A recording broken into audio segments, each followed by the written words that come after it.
हमें गुस्सा क्यों आता है? Why do we get angry? Module 2 में आपका बहुत बहुत स्वागत है और आज हम ये जानने की कोशिश करेंगे कि हमें क्यों गुस्सा आता है। इस मॉड्यूल में हम गुस्से के बारे में विस्तार से चर्चा करेंगे और यह समझने की कोशिश करेंगे कि दिमाग का कौन सा हिस्सा गुस्सा दिलाता है और कैसे ये हमारे व्यवहार को प्रभावित करता है। गुस्से के बारे में सब कुछ समझने की कोशिश करेंगे और यह जानने की कोशिश करेंगे कि गुस्सा क्या है, इसके लक्षण क्या है और इसके प्रभाव क्या है। गुस्सा क्यों आता है और इसके कारण क्या हैं? हम गुस्से के कारणों को समझने की कोशिश करेंगे और यह जानने की कोशिश करेंगे कि कैसे हम गुस्से को नियंत्रित कर सकते हैं। गुस्से को कैसे समझें और पहचानें? हम गुस्से के लक्षण को समझेंगे और कोशिश करेंगे कि यह जानने की कोशिश करें कि कैसे हम गुस्से को पहचान सकते हैं और उसे नियंत्रित कर सकते हैं। इस मॉड्यूल के माध्यम से हम गुस्से के बारे में विस्तार में जानने की कोशिश करेंगे और ये समझने की कोशिश करेंगे कि कैसे हम गुस्से को नियंत्रित कर सकते हैं और अपने जीवन में बेहतर और खुशहाल को बना सकते हैं। तो दोस्तों, इस मॉड्यूल के माध्यम से हम गुस्से के बारे में विस्तार में जानकारी लेंगे और यह समझने की कोशिश करेंगे कि कैसे हम गुस्से को नियंत्रित कर सकते हैं और अपने जीवन को बेहतर बना सकते हैं। तो दोस्तों, क्या आप जानते हैं कि दिमाग का कौन सा हिस्सा गुस्सा दिलाता है? एमिगडालिया वो पार्ट है ब्रेन का जो कि हमें गुस्सा दिलाता है। मान लीजिए आप एक सड़क पर खड़े हैं और अचानक एक बस आपके सामने आ रही है। अब आपके पास दो विकल्प हैं, या तो आप बस की ओर बढ़ जाएं और टकरा जाएं, या आप दूर हट जाएं और सुरक्षित स्थान पर चले जाएं।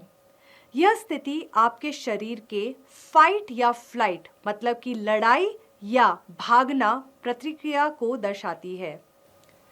एमिगडालिया के बारे में कुछ इम्पॉर्टेंट बातें। फाइट या फ्लाइट प्रतिक्रिया और गुस्से का प्रबंधन। जब हम गुस्से में होते हैं, हमारा शरीर फाइट या फ्लाइट प्रतिक्रिया को सक्रिय करता है। इसका मतलब है कि हमें या तो समस्या का सामना करने की इच्छा होती है, यानी लड़ाई की, या उससे दूर हट जाने यानी भागने की। गुस्से के समय यह प्रतिक्रिया हमारे निर्णयों और व्यवहार को प्रभावित कर सकती है। फाइट यानी लड़ाई।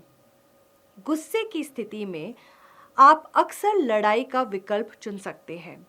इसका मतलब है कि आप स्थिति का सामना करते हैं, विवाद को बढ़ाते हैं या अपनी भावनाओं को सामने लाते हैं। यह तरीका अस्थायी राहत दे सकता है, लेकिन लंबे समय में यह आपके संबंधों को प्रभावित कर सकता है और तनाव को बढ़ा सकता है। फ्लाइट यानी भागना। दूसरी ओर आप भागने का विकल्प चुन सकते हैं।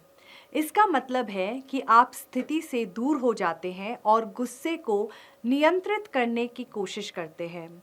यह तरीका आपको ठंडे दिमाग से सोचने का मौका देता है और आपको अपनी भावनाओं को बेहतर तरीके से मैनेज करने में मदद करता है।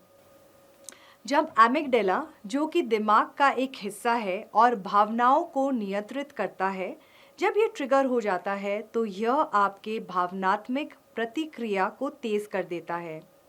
उदाहरण के लिए, एक फैक्ट्री वर्कर के लिए अगर उन्हें अचानक से काम के दौरान एक खतरनाक स्थिति का सामना करना पड़ता है, जैसे कि एक मशीन का अचानक से खराब हो जाना, तो एमिगडाला सक्रिय हो जाता है। इसके परिणात्मक स्वरूप उनके शरीर में एक हार्मोन जो कि एड्रेनल है, इसकी स्तर बढ़ जाती है। दिल तेजी से धड़कने लगता है और वे तुरंत एक तीव्र चिंता या डर का अनुभव करते हैं। यह प्रतिक्रिया उन्हें तेजी से निर्णय लेने और खतरे से निपटने में मदद करती है, लेकिन कभी-कभी यह उनके भावनाओं को नियंत्रित करने में भी मुश्किल पैदा कर सकती है। जब एमिगडाला ट्रिगर होता है तो हमारे शरीर में हार्मोनल रिएक्शंस तेज हो जाते हैं। इस स्थिति में हमारे शरीर में एड्रेनल जैसे हार्मोन्स का स्तर बढ़ जाता है, जो फिजिकल और इमोशनल सिग्नल्स को तेज कर देता है। इसका असर यह होता है कि हमारे शरीर के हर हिस्से में ये हार्मोन्स फैल जाते हैं, जिससे हमें भागने या लड़ने की भावना उत्पन्न होती है। साथ ही ऑक्सीजन और खून की मात्रा कुछ विशेष अंगों में कम हो जाती है, जिससे सोचने और समझने की क्षमता प्रभावित हो सकती है। इस प्रतिक्रिया के दौरान हमारा शरीर लगभग 20 मिनट तक पूरी तरह हमारे कंट्रोल में नहीं रहता और हार्मोनल प्रभाव हावी हो जाता है। इस वजह से हम सही तरीके से सोचने और समझने में कठिनाई हो सकती है और हम अपनी भावनाओं और प्रतिक्रियाओं को पूरी तरह से काबू में नहीं कर पाते। एमिगडाला की आदत और यह रूटीन में कैसे आ जाता है? जब एमिगडाला बार बार एक ही प्रकार की भावनात्मक स्थिति का सामना करता है, तो यह एक आदत या रूटीन में बदल जाता है। इसका मतलब है कि एमिगडाला का विशेष तरह से रिएक्शन को अपने स्वाभाविक प्रक्रिया मान लेता है। उदाहरण के लिए, अगर एक फैक्ट्री वर्कर को हर दिन मशीन के खराब होने से डर लगता है, तो उनका एमिगडाला धीरे धीरे इस स्थिति को सामान्य मानने लगता है। हर बार जब मशीन खराब होती है, तो उनकी प्रतिक्रिया तेज चिंता और घबराहट होने लगती है, जैसे कि यह एक रूटीन बन गया है। इसके परिणाम स्वरूप भले ही मशीन की खराबी की गंभीरता कम हो, लेकिन एमिगडाला लगातार इसी तरह के तीव्र प्रतिक्रिया करता है, क्योंकि यह आदत में पड़ चुकी होती है। यह आदत उनकी भावनात्मक स्थिति को प्रभावित करता है और समय के साथ उनका डर और चिंता अधिक हो सकते हैं। एमिगडाला हैबिट का शिकार हो जाता है। तो चलिए देखते हैं आपको गुस्सा किस कारणों से आ सकता है। कुछ एग्जाम्पल्स देखते हैं। पहला है फैमिली डिस्प्यूट्स, मतलब पारिवारिक विवाद। एग्जाम्पल, एक शादी के आयोजन में रिश्तेदारों के बीच झगड़ा होना। पारिवारिक विवाद गुस्से का एक बड़ा कारण हो सकता है, खासकर जब व्यक्तिगत मतभेद पारिवारिक समारोह या मिलन के दौरान बढ़ जाते हैं। Second, traffic on the road, मतलब सड़क पर ट्रैफिक। एग्जाम्पल, लगातार ट्रैफिक जाम में फंसने के कारण देर से घर पहुंचना।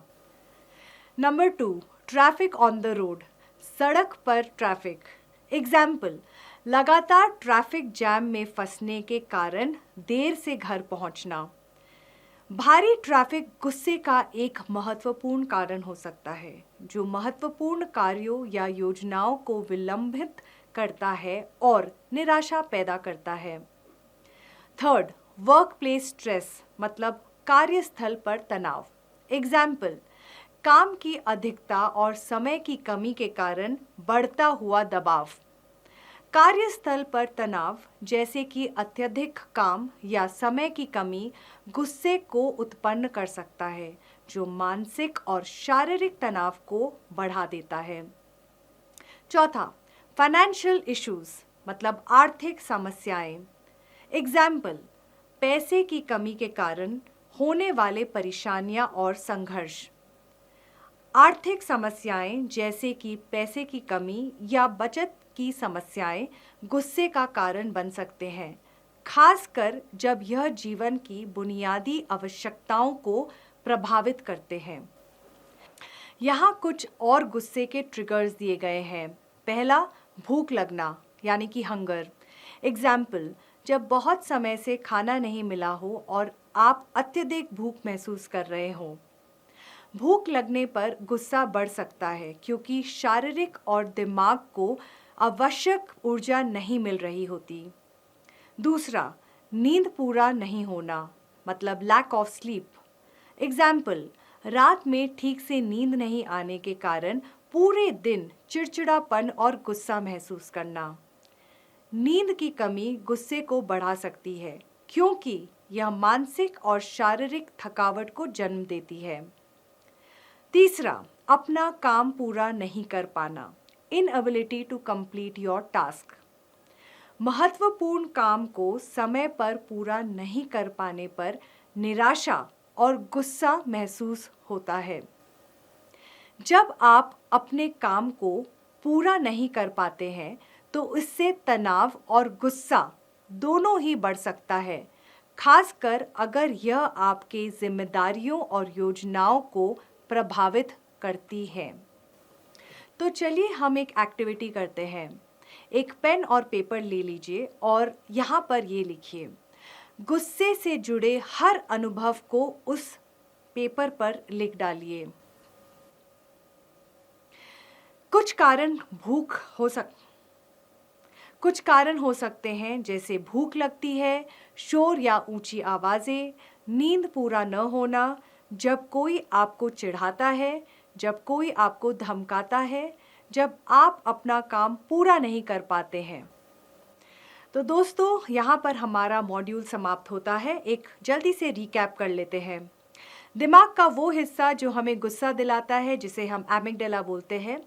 गुस्से के बारे में हमने सब कुछ समझा, गुस्सा क्यों आता है, उसके कारण क्या हैं, गुस्से को कैसे समझे वगैरह। तो आशा करती हूँ कि आपको ये मॉड्यूल अच्छा लगा हो। धन्यवाद मुझे सुनने के लिए।